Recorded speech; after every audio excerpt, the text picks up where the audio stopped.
So this idea, this theory that in America, anybody can be anything they want to be, the sky's the limit, is sometimes referred to as the Horatio Alger myth. And that's because Mr. Alger, who was an author, wrote several books in which this occurs, in which you have all these people reaching the American dream.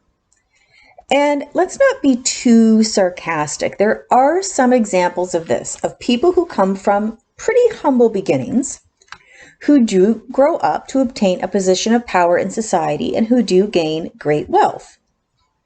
Bill Clinton, who was the governor of Arkansas for more than one term, he was also the Attorney General of Arkansas, and he was the 42nd President of the U.S. from 1993 to 2001. His dad was a traveling salesman who died 3 months before he was born. His mom had to leave him with her parents to attend nursing school when he was a baby, and when she remarried, her husband was an alcoholic who often became violent towards her and her children, and Bill Clinton would often get in the middle to protect her. He attended public schools, and he relied on a scholarship for part of his university education. Barack Obama had a somewhat similar background, born to an interracial couple in 1961 in Hawaii, and his mom was 6 months pregnant with him when his parents married. They divorced a few later, and he only saw his father once until the age of 21 when his dad died. He also obtained his education relying on scholarships and loans, yet he eventually became the 44th president. These are great stories, and I mean, they're not just stories because they're true, but you know what I mean. But they are the exception. In contrast to these two presidents, George Bush Sr., who was vice president to Ronald Reagan from 81 to 89, then became the 41st president from 89 to 93. He came from a pretty wealthy family with ties to investment firms on Wall Street. He was born in 1924, but he was completely unaffected by the Great Depression because of his family's wealth. And he attended private schools and was president of his fraternity at Yale University. His son, George Bush Jr., who was born in 1946, became the governor of Texas and later the 43rd president, and his whole life was one of privilege, just like his father. The point of these four examples of men who became president, two from humble beginnings and two from much more privileged and advantaged backgrounds, is that although there is, without a doubt, a very strong connection between wealth and power, especially historically speaking, there is still at least the possibility of somebody gaining both without being born into them. So again, the saying that the rich get richer and the poor get poorer, usually said sarcastically as a general overall comment on how rich people never seem to have hard times, is true. The wealthy in Canada and the US are indeed becoming more and more wealthy. The gap between different classes is widening more and more. So looking at the Forbes 400, a person would now require more than $1 billion to find themselves on it. Not a million, not several million. You need to be not just rich, but super rich. And because of this, when we speak of the upper class or the rich, we need to be more specific, distinguishing between the rich and the super rich, between new money and old money, because there are levels of stratification within this one class that the rest of us typically view as just being all the same. It's not just a stereotype that belonging to the upper class, particularly a family who's been part of the upper class for a long time, and thus their wealth is viewed as old money, live a very particular kind of lifestyle. They truly are part of a distinct subculture that is in most ways separated from the rest of society in every way possible. And because of this, an extremely wealthy lifestyle, they have little to no contact with anybody who is not exactly like they are. It's almost like they're sequestered. Being part of what is considered established wealth, also known as old money, means that a person's or family's wealth is based at least a good part on what has been handed down from generation to generation. So that right from birth, their life is shaped by privilege, with private nannies and maids and the most prestigious private schools. Every opportunity you could possibly imagine at their fingertips. They really do live a sheltered existence, separated from the rest of society in every way, in terms of their education, hobbies, sports, activities, where they shop, where they eat, what they drive, socially speaking, in every single part of their everyday life, which also makes it more difficult to study the very wealthy. But it can happen. For example, there was a book published in 2010 called The View from the Country Club, Wealthy Whites and the Matrix of Privilege, that I found really fascinating because this is a part of the world we simply don't know much about. Dr. Jessica Holden Sherwood, the author, said that when we're studying stratification, we need to make sure to look up and study the ruling capitalist class, including their country club norms, because country clubs are part of the system of stratification. And what she did was she conducted in-depth interviews with members at various clubs. Part of what she discovered is that even within this group of super rich people, there is stratification that occurs within this subculture. She discovered that country clubs that were very well established, with patrons who had old money, were the highest regarded, and those that were mainly new money were considered quite a bit lower, less cultured, less prestigious, less respectable, for no other reason than they were new money. To us, money is money. Who cares if you made the money now within the current generation, or whether your family of origin has been wealthy for 100 years? Well, it does matter to them. So the information you see here, you're not going to be tested on this. These were the 4 country clubs that she looked at, and no, these are not the real names. She gave each one fake names to show the general differences between them. Your text mentions E. Digby Baltzell, an American sociologist, and his comments are especially poignant here because he himself actually came from the upper class, which is not typically the situation for a sociologist, especially a sociologist who is critical of the upper class. He attended a boarding school growing up. His parents had more than one home. His family wasn't super rich, but they were wealthy. And he was pretty critical of the whole white conservative upper crust establishment, the whole WASP, white Anglo-Saxon Protestant subculture that's synonymous with the very wealthy. Now, he didn't invent the term WASP, but he did popularize it. So he was very critical of the exclusion of anybody who is not white and Christian.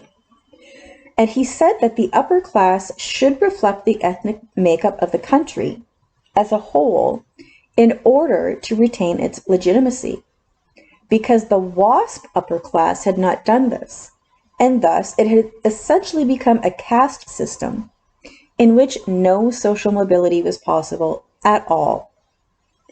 And he pointed out something that seems a little odd at first to all of us non-rich people, but as soon as you read it, you'll probably think, you know, he's right. And that is that the elite upper class tends to emphasize the fact that their wealth and position in society has a history, that their family has historically been part of the elite upper class, that they have been in the socioeconomic class that they are for generations, and combined with their current social position, they pay very careful attention to maintaining their position in the appropriate manner. And these two things are considered necessary to provide their class a sense of continuity and stability and cohesion. This is also why new money is not considered to hold the same status as old money, because it doesn't have that historical continuity. And whether correct or not, biased or not, although none of us on the outside might understand it, new money is thus not perceived to be as refined or as desired as old money. Just to be clear, the term itself, old money, specifically refers to the inherited wealth of established upper-class families. Another definition is a person, family, or lineage possessing inherited wealth. So this is a class of people who've been able to maintain their wealth generation after generation and after generation. And this is often associated with certain people. WASPs, a group of people who have always dominated the political scene in the United States and their economy. And they've always had, in addition to this, a lot of social influence and cultural influence. Now, in the US and Canada, old money often originated, or at least was greatly strengthened, because of industrialization. So John D. Rockefeller and his brother William were American politicians, industrialists, and bankers. They founded Standard Oil in 1870, and John Rockefeller was the first billionaire ever in the United States. The Vanderbilt family built a shipping and railroad empire and were once the richest family in the country. Andrew Carnegie of the Carnegie family was a leader in the steel industry in the 19th century. The Astor family started their wealth with the fur trade and then invested in real estate. And if the name John Jacob Astor sounds familiar, that's because he was aboard the Titanic when it set sail and died on it, although his wife, who was 5 months pregnant at the time, survived. All of these are examples of old money. And in some ways, they're almost viewed as having the same level of prestige as a monarchy because they've held so much wealth for so long. And this is a comment often made about the Kennedy family, that during the 60s especially, it's like they were viewed as American royalty. These early industrialists are also the people who spent so much money building massive estates in the early 1900s, many of which have now been turned into museums. The Biltmore in Asheville, North Carolina is known as America's largest home, with 250 rooms and the square footage of 4 football fields on 8,000 acres. It now includes a winery and a village with a hotel, shops, and restaurants. The Breakers in Newport, Rhode Island was the summer home of Cornelius Vanderbilt II and his family. It has 70 rooms, 4 stories, and is now owned by the Preservation Society of Newport County. Hearst Castle in San Simeon, California, was built by newspaper magnate William Randolph Hearst. This has 165 rooms on 123 acres. This is now a museum and a California state park. And built between 1914 and 1922, Viscaya was the winter home of industrial executive James Deering. You can actually visit this. You can tour 34 decorated rooms showcasing more than 2,500 pieces of art and furnishings that have been in the home for more than 100 years. So this, of course, contributes to the feeling that these older, wealthy families have a level of prestige that new money never will, almost like they're considered more legitimate. And it was during the time that many of these older families gained a lot of their wealth, which is referred to as the Gilded Age from 1870 to 1900, where there was extremely rapid economic growth in the US, that this feeling of a very specific elite lifestyle really began to take hold for the elite class themselves. To use a Marxist term, class consciousness became very prominent for the upper class at this time, as it became extremely important for them to demonstrate their wealth, not in the way it is often demonstrated today with flash, but in a more substantial and traditional way. If somebody is very wealthy and they are not old money, that means they're new money. They have generated their own wealth. They did not inherit it. So even if they have been really wealthy for decades, they're still considered new money because it hasn't been passed down. These are people sometimes referred to as the nouveau rich. Celebrities, athletes, tech millionaires, and yes, some traditional or more traditional business people. What is usually the main differences between old money and new money? Well, as I said, those with old money have had it for a long time and tend to get it from very specific sources. Many of those with the new money have only recently acquired it in this generation, and new money is likely to come from a variety of sources. So again, sure, even with new money, there's some more typical traditional business people. But new money also includes people who've become wealthy because of their knowledge, something that never would have occurred when industrialists were becoming rich. At the same time, although our modern technology is obviously completely different from industrialization and mechanized production, the emergence of modern technologies is in a way pretty similar in terms of the process to when old money industrialists made their money. So it's a completely new method of doing things that has resulted in creating a great deal of wealth. And this is mainly referring to computer technology, which has caused us to have a lot of tech millionaires and billionaires. Now, your text mentions Ross Perot as an example of this. If you know who he is, most people who are familiar with his name is because he ran as an independent presidential candidate in 1992, and then as a third-party candidate establishing the Reform Party in the United States in 1996. And the reason he's so well remembered, I think, was because of his personality.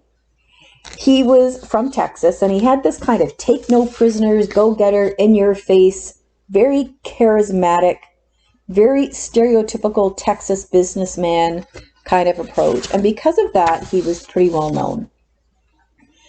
But he made his own money, and he did that as the owner of Electronic Data Systems and Perot Systems, which were both information technology providers. When he died, he left a net worth of over $4 billion. Mr. Perot was not old money. He had in every sense built up his wealth himself. Unlike Mitt Romney, Mr. Perot did not inherit anything from his family. He generated his own wealth on his own. And we have other more recent examples. Mark Zuckerberg of Facebook, Bill Gates of Microsoft, Larry Page and Sergey Brin of Google, Jeff Bezos of Amazon. These are all examples of people who've become incredibly wealthy from developing technology, basically from thinking. And although we can compare the emergence of mechanized production and how that changed society and created a great deal of wealth for some people, in much the same way that information technology has now, something that those with new money now sometimes have to deal with is a higher likelihood that their wealth will disappear, literally overnight, depending on the stock market and what's occurring internationally, which they have no control over. So in some ways, new money is less stable than old money, which maybe contributes to the perception that it's not as respectable as old money. Who knows? New money can easily disappear within one generation, and it's more likely to do that than old money. Another noticeable difference between old money and new money is that in old money circles, there are well-established ways of doing things in relation to your wealth. This might sound like a simple statement, but it's still considered very bad manners to discuss money, to flaunt it for seemingly no other purpose than to flaunt it. In old money circles, more traditional social activities are still pursued, like golf and tennis and polo, and having a membership at a country club. Old money generally avoids publicity and does nothing to try to garner attention for themselves. So old money is generally very polished and refined and sophisticated, and old money follows a specific etiquette. In new money circles, it's considered much more acceptable to bring up money, so you can talk about it as much as you want. It's much more acceptable to spend lavishly and publicly on clothes and flashy cars and jewelry, often for no other reason, just to demonstrate how much you can spend. In new money circles, they commonly engage in different, less traditional social activities, like buying courtside or rinkside seats at athletic events. They want to socialize publicly to garner attention. They will regularly post things on social media for no other reason than to show the world how much money they have. You'll often see this with the children of people who are new money. They're known as the rich kids of Instagram. Dan Bilzerian is the son of a corporate takeover specialist who's not a kid anymore. He's in his 40s, but he's always posted about his elite rich lifestyle. Dorothy Wang is the daughter of a business mogul. Chrysias Tan is the daughter of a Malaysian businessman, and so on. Sometimes these people will even literally just post a picture of them surrounded by lots of money, lots and lots of cash. Old money would never, ever, ever do that. It would be considered tacky and low class. Now, your text has a section in this chapter, which, to be honest, seems kind of redundant to me, kind of unnecessary, because it refers to something everybody would already be fully aware of taking this course, and that is privileges of wealth. Do we really need to discuss this? Probably not. And any discussion about it would simply be providing example after example of what privileges wealth provides. But you should be aware of and understand the sociological terms used for this, which are conspicuous consumption and conspicuous leisure, which specifically means how a person demonstrates their wealth through styles and quantities of material goods and leisure activities. How a person demonstrates to the rest of the world just how wealthy they are by spending lavishly and living lavishly for the elite upper class, to the point that they sometimes seem to be living in a completely different reality than everybody else. As Robert Frank puts it, it's like they live in a Richistan, a completely different country, a completely different existence removed from everybody else in every way imaginable. If you think, how many times a day do you have to do something that's not necessarily a ton of fun? Make something to eat, cleaning up after you make something to eat, getting groceries, feeding your pets, letting them in and out, even watering the plants. Every tiny little minuscule thing you can imagine, they can pay somebody else to do. Until these typical everyday parts of life don't even cross their radar anymore. They might even have someone come in their room every morning to open the curtains for them, to assist them in getting dressed. And yes, this often involves anything to do with raising kids. So that although they are the parents, they might have nothing to do with the daily tasks of parenting. Instead, they'll see their kids 30 minutes or an hour a day, and that's it. Now, I'm not a big fan of the TV show Wife Swap, where, moms from two families that are really different from each other switch places for a week and have to live a completely different kind of life. But you know how sometimes you'll be watching something on YouTube and you follow link to link to link? Eventually, at one point, I wound up at Wife Swap. And the episode I came across was a very wealthy woman who had a nanny for each of her two kids. So 2 nannies, one for each kid, plus maids in the house and gardeners and drivers and all that. Every day, the mother's schedule consisted of nothing else except working out with a trainer, a massage, a hair appointment, and that was it. Sometimes she'd see her kids for an hour every night before they went to bed. Although if there was an event she and her husband were attending, she might go a day or two without seeing them at all. Of course, I couldn't find the link, and believe me, I looked. But this is a really good example of Richistan. And in addition to all of this, people who are part of this small segment of very elite society are also able to spin things to be viewed the way they want us to view them when they make a mistake or do something they shouldn't. Think about when a wealthy person has a drug problem or an alcohol problem compared to somebody else having a drug or alcohol problem. They're often treated very differently by the legal system, and their addiction is viewed much differently by the rest of society compared to somebody of a lower class. Now, of course, this is in part because they can afford the best legal representation that exists, which is going to mean a lighter sentence. But beyond that, whatever mistake they made is simply perceived differently. Now, I've already alluded to the fact that many on the Forbes 400 list will swear up and down that they've earned their position on that list on their own, and they ignore advantages provided to them from their family of origin.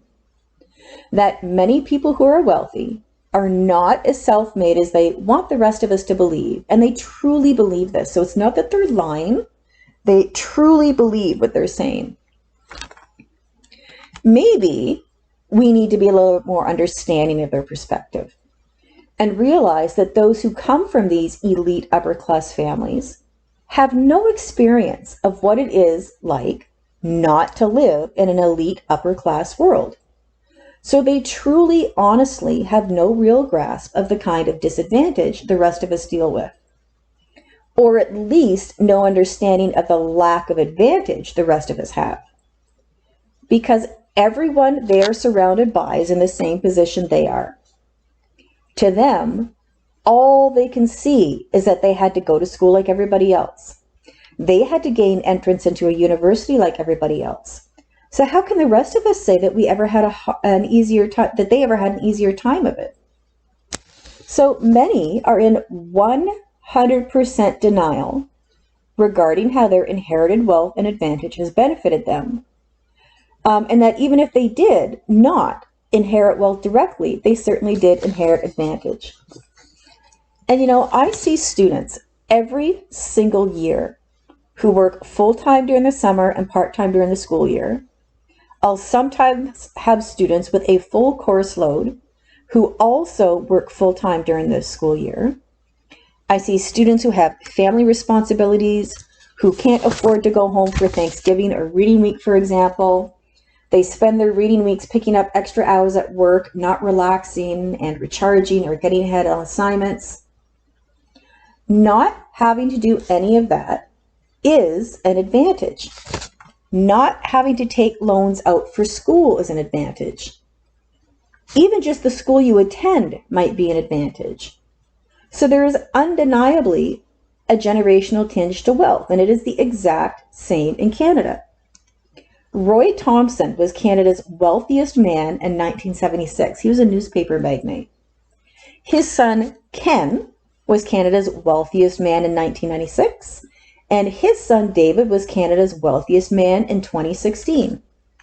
Inherited advantage. So this doesn't mean that each successive generation doesn't work, that they necessarily just sit on their butt and do nothing. But this does demonstrate how advantage is inherited, how inherited advantage works to ensure intergenerational wealth, and thus in society, wealth inequality.